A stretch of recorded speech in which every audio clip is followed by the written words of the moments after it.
Okay, BMW 1 Series rear brake pad wear sensor reset.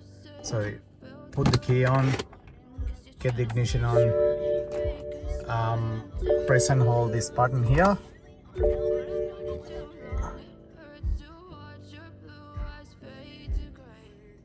There you go, and then scroll up and down from this button here.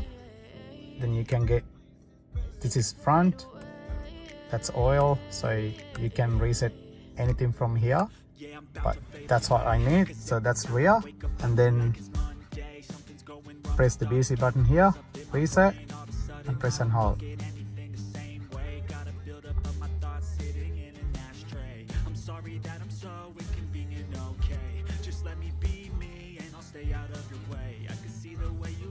Done.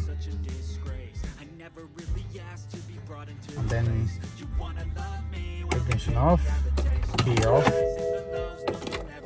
and start the car.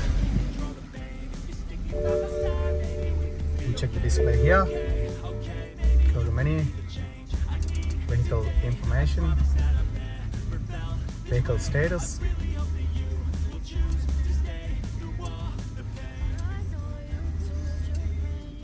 check control, no faults.